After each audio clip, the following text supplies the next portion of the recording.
ইন্দ্রদীপ দাশগুপ্ত পরিচালিত নতুন ছবি আসছে, সেই ছবির নাম গৃহপ্রবেশ। সেই ছবির পক্ষ থেকে একটা টিজার এসছে, কেমন লাগলো আলোচনা করব সেটা নিয়ে। This is Hastolipi originals. এখন আপনাদের সাথে নতুন বাংলা ছবি গৃহপ্রবেশের টিজার নিয়ে আলোচনা করব।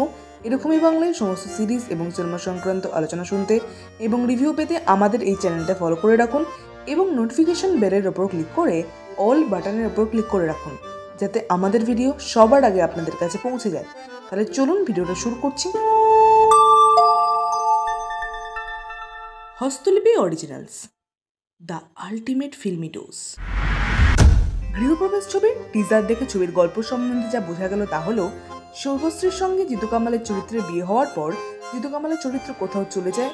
এখন শুভশ্রীর চরিত্র তার অপেক্ষায় থাকে। শুভশ্রীর শ্বশুর শাশুড়ি কৌশিক গাঙ্গুলি এবং সৈনী সেনগুপ্ত শুভশ্রীর পক্ষে থাকেন এবং কৌশিক গাঙ্গুলি মাঝে মধ্যে দ্বিধাদ্বন্দ্বে ভোগেন যে শুভশ্রীর জীবনটা এভাবে নষ্ট হয়ে যাচ্ছে। তারপরে কি হয় তা জানতে এই ছবিটা দেখে নিতে হবে।